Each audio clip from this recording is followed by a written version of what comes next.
name is Kalisha, and I'm here with a special guest today. New York in the building. I got my girl, Lady London. How are you? I'm good. How are you? I'm good, thank you. The weather's a little weird today. It's raining, but I you like the rain. Originally from the East Coast, so you said you like the rain. Yeah. You used to it. I'm a West Coast girl. I like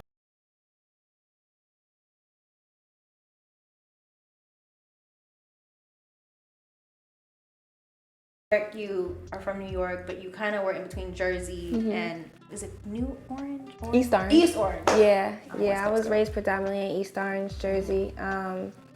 Great, trenches, but we make it. You here. Yeah. You here. You got out the trenches. But you grew up in a Caribbean household. Absolutely. What was that like? Was it strict? I wouldn't say strict. Structured, disciplined, but not strict. I think we always had the freedom. My sisters and I had the freedom to do what we wanted to do within moderation. Our education was extremely important for us, and success. Just do everything that you're gonna do. Just do it to the best of your ability and with a spirit of excellence. So, 100%. yeah. And your newest video that you recently filmed, Do Something, right? Yes. You were kind of like preparing to cook. So Caribbeans can cook really, really good. You be cooking? Do. Okay. So what's your favorite dish to make? I gotta ask. I'm a pescatarian, so I love seafood dishes. So I would say my favorite go-to meal is probably like shrimp scampi, mac and cheese, and like green beans and cornbread. Okay. So I just learned, because I went to a restaurant recently and my boyfriend ordered shrimp scampi, but there was no pasta in it. Yeah. I didn't know that was a thing. Yeah. What? I was like, who likes me? Scampi could go over rice. Oh it can go my by God. yourself. I was like you said earlier, they lied to me. They lied to me. It's just a deficit of like Italian food in LA, like real authentic Italian food, because that's really how you do it. Okay, so let's dive into the music a little bit. Yeah. And I, of course, I had to read up on you, do my research. And you spoke on your influences being Jay-Z, Stack Bundles, Big L. And I found that like really interesting, because to me that said you really know music. Because everyone, their influence is always Biggie and Tupac and, the normal ones everyone always pays homage, which is great. I'm sure they've influenced you in some ways too. Of course. But what was it about them specifically that was your influenced you? L specifically, I would say I'm so impressed by him because I feel like he didn't get a chance to have a full catalog before he passed. And I see a lot of characteristics in himself that I do in myself. That's like, I think if I never go far from here, I still am stamped as one of the greatest lyricists of the 21st century. So I feel that same way about L, and just witnessing what he had done in the short time that he got a chance to do it. Stacks alike, these are men who had their lives cut short at such a tender time in their career. And of course, Jay-Z, who I watched the evolution of his rap go from, 13 studio albums from June 25th, which is my birthday, 96, of when he dropped his first album, to 444, and it's just beautiful to see his growth in his lyricism. So I expect to do the same with myself. I love that. Yeah. Now you definitely are very talented. Starting to rap in 2018, and we're here in 2023. You're self-taught. Yeah. You're different. Your sound is different. I do hear the influence of Jay-Z and Stack Bundles, but you don't sound like any other female rapper out there. Right. At all. And doing that, a lot of people could be scared, to come out and, have a whole different sound. Like, how are people going to receive that? How is that going to do in the industry? How is that, going to take? But you've done very, very well for yourself. So I want to first and foremost say congratulations on that and everything that you're accomplishing.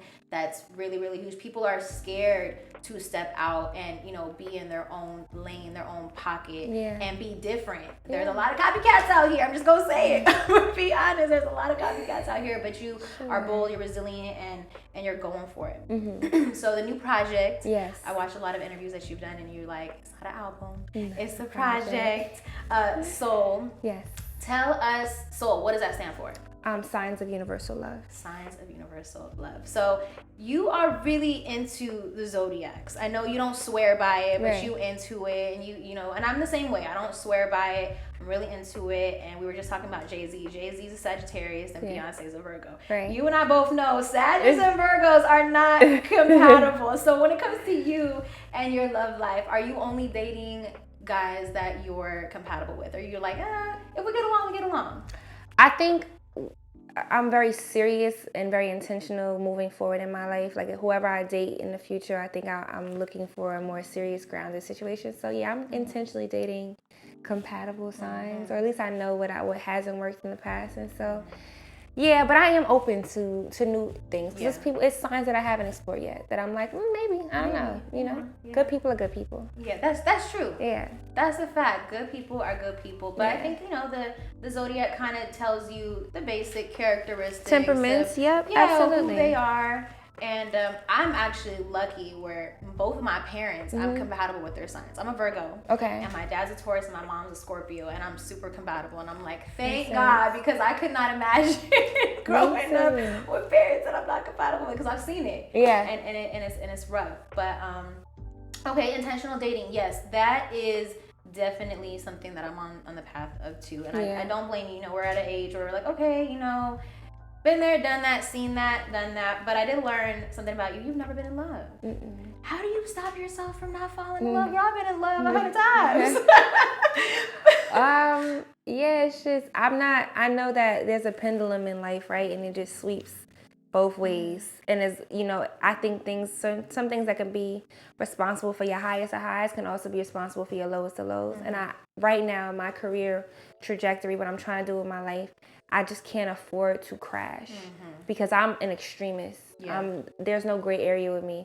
If I love you hard. If I don't like you, I don't like you at all. I'm very black and white, and so I'm afraid to be all consumed by something. And if that something lets me down, I'm afraid that I'll be debilitated to a point where I can't actually function for myself. And so I love people. I've loved. But being in love or being heartbroken is not something that I'm willing to endure right now. Yeah. Do you think it's because like you're a little afraid to like trust a little bit, or you feel like absolutely. Has it been because someone has? Well, all of our trust has always been broken, but is it because of a past situation? You're like, I'm just not gonna go there because. For sure, I've definitely been close to those type of situations, but. Like I said, I'm very self-aware, so I'm quick to kind of draw back. I think that's my defense mechanism, is just to retreat. Cancer, I'm a Cancer, so of course I have my little crab shell that I go into when I feel threatened or, I don't know, just maybe even slightly defeated by something. I retract, so. I don't blame you. I wish I had that strength. I really, really do. You do a really cool segment on Instagram Live called Relationship Advice, which I find really, really interesting because I've tuned in a few times, and then you post it to your feed a lot of times, and some questions are really, really good, and some are funny, and some are like, girl, like you should know to just, get up out of there. Like, who raised you? But I did learn too that you were on track to go into medicine.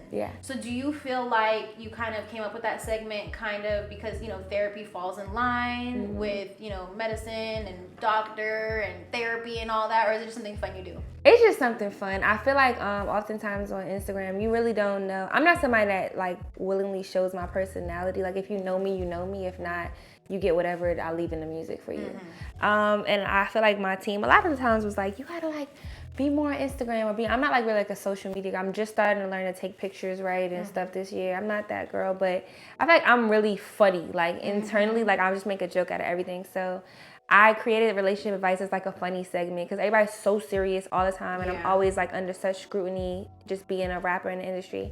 I'm like, let's just make some lighthearted fun. This is not for real life. This is not for real consumption. It's just to make a joke. And I think my followers and supporters, They be laughing with me. Yeah, so but it's good it. advice. It's like really good advice. I'm like, I need to DM her real quick. Period. I need some relationship advice. It was actually the time off camera I told you a crazy story. It was like during that time I was going through that whole situation. And it's like one of those things where you kind of know, okay, I need to get out of this. Yeah. But sometimes you just need somebody else to tell you know what I mean? If you gonna listen, because I know y'all Virgos, boy, y'all don't listen to nothing but yourselves. So, you know. Yeah. I like the finer things in life. Designing in a place like a Cabano on the island with a bottle in the ice. So your album Soul is out now, and I'm sure you have a few of your top favorite records. But I kind of want to like take it back to 2021. Your favorite record back then was Never and Money Over, and I want to know then why were those two records two of your favorites, and then what is your favorite record now? So Never was very special for me. I lost my hard drive. I lost all the music that I had been creating from the time I started my career back in 2020. I lost it. And by lost it, I mean like it wasn't working anymore. It refused to work. The disc inside of it had been completely mangled and it just was no saving it. Oh, wow. And so it took me a while to like kind of come to terms with the fact that happened. And the minute I like accepted it, I just went straight to the studio. I wasn't sad. I didn't cry. I didn't whatever. I just went to the studio. I played a beat. And the first words out of my mouth is, I lost everything on my hard drive. 17,538 hours of sitting vertically powering all my bars right. And so I'm like, damn, this is so crazy, like when I think about it. But so to me, it was a transparent moment. I spoke about being extorted early in my career. I spoke about the nuances of what rap music really is, what it's transforming into. So I had a moment. It was a vulnerable moment for me in a record.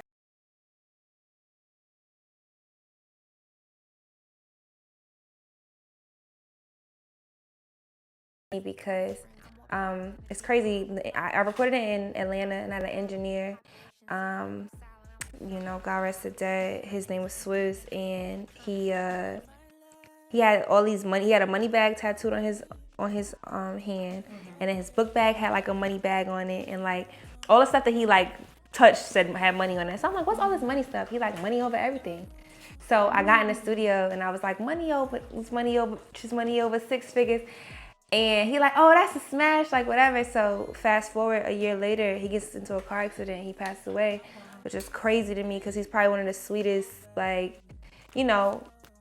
doesn't escape anybody, but it's just so sad to see that. So to me, it was a reminder of him. I don't know, but the song, every time I hear it, I'm reminded of him too. So, yep. Your guardian angel. Yeah, it's my dog. Yeah. No, that's really dope. That's really dope. What is your favorite song now off of the project? It changes regularly, but actually my favorite song is the Virgo song, Safety Net, featuring Brooke Valentine. It's one of my favorites. I think it's so vulnerable. I was dealing with a Virgo at the time, and I feel like it was the only song that was written in perspective as opposed to hindsight. So it was actually something that I was currently dealing with versus everything else was like a reflection of what I had dealt with or one of my friends had dealt with or some type of experience like that. So what was your experience like with a Virgo? Because I dated a Cancer. So what was your experience? I enjoyed it, truth be told. I think that, Cancers give our whole self into things, and I feel like Virgos are always a little bit guarded. So I think that was probably our deficit, but I would do it again, for sure. Yeah, definitely compatible signs. Yeah. Virgos and Cancers. One thing that I learned about Cancers, and you tell me if this is true for females, because I learned this with men. Yeah. Sometimes a Virgo can always come back and get their Cancer back. Yeah. You feel like that? Yeah. Yeah, absolutely. Y'all will love your Virgos probably for the rest of your lives. I could see that. Yeah. I learned that. I probably broke a Cancer's heart the worst. Yeah, I could see that too. It was definitely probably. But again, why I had to retreat because I can't go through that again. Yeah, no, and honestly, like heartbreak, and you are absolutely right. And I really look up to you on that for being able to kind of take that step back and be like, this isn't good for me. I'm going to do what I need to do for me. Because that's probably the hardest thing for sure to do when you are in a relationship. And a lot of times we feel like this is my forever. You know? Like this is my forever. This is my person. I could see my life with them. And then having to step away and be like, maybe not this person. Maybe down the line, maybe in the future. Yeah. So I really look up to you on that. Like I'm gonna try to put that into my relationship advice. So I did learn, and this is something that you have talked about in a few interviews, but each record on the project has an association with whoever's featured on the song they're signed. Yeah. What made you do that? That's actually really cool. Yeah, I wanted every part of this project to be intricate details, like super intricate. I wanted everything to be like, I discussed the love languages, I discussed attachment styles, I discussed certain characteristics, temperaments, everything. And I was like, well, we'll step it up a notch. It's like, I may have this idea about these people, but why not bring somebody in who could draw in and really hone in on a perspective like, man, that is us, that is how we are.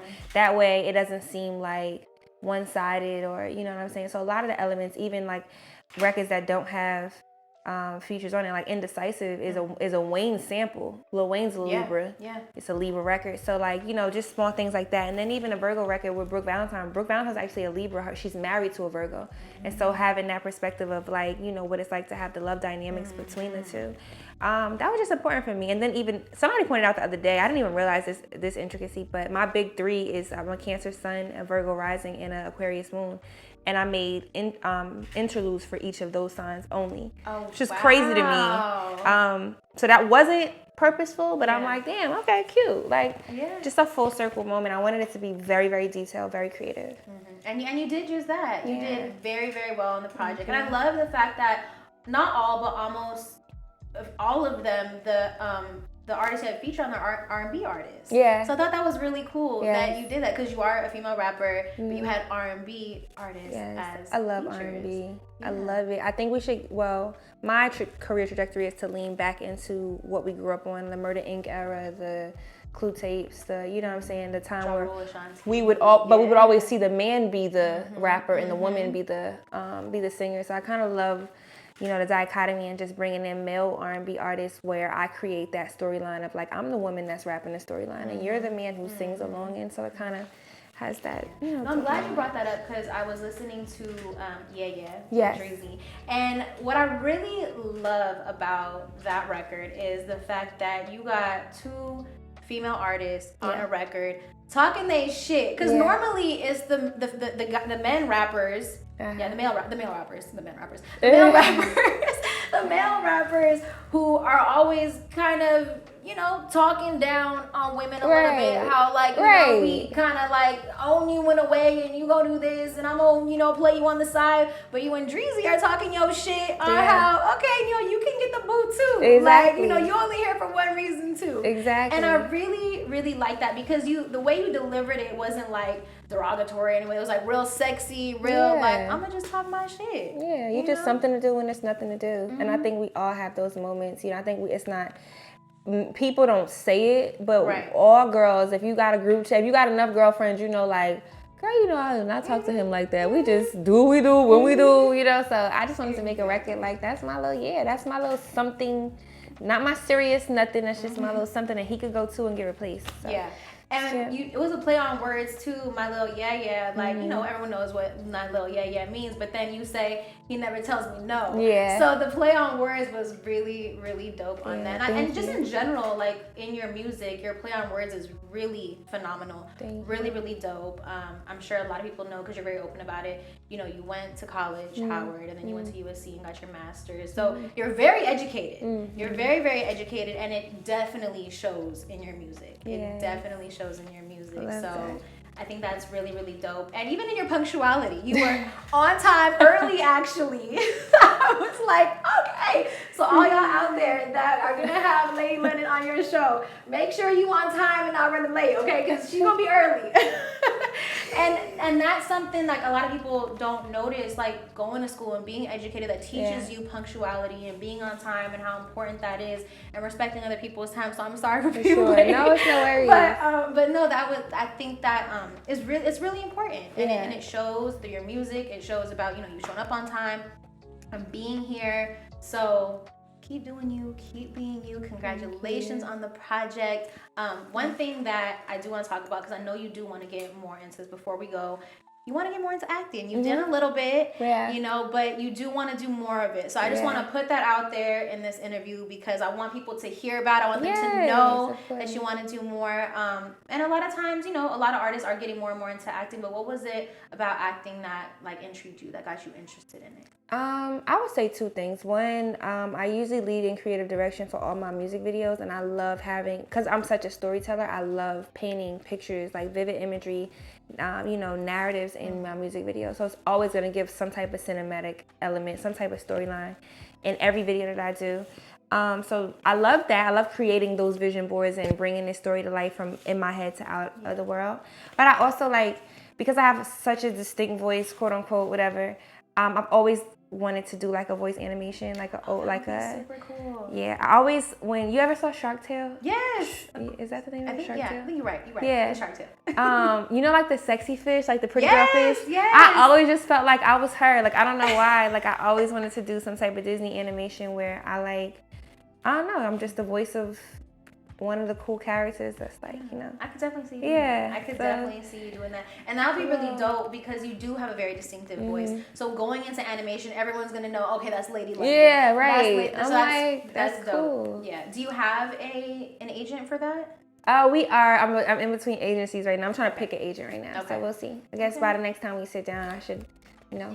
And the strike is over. Yes. So auditions are going to come your way. We're going to speak it out into existence, manifestation, and I know it's definitely going to happen for you. Your voice is written in your future. It's written in God's plan. Period. Yes. I love that. So Soul out now. Make sure you guys go check it out. Lady London, ladies and gentlemen. Thank you so much for coming by. Thank you for having me. I appreciate it.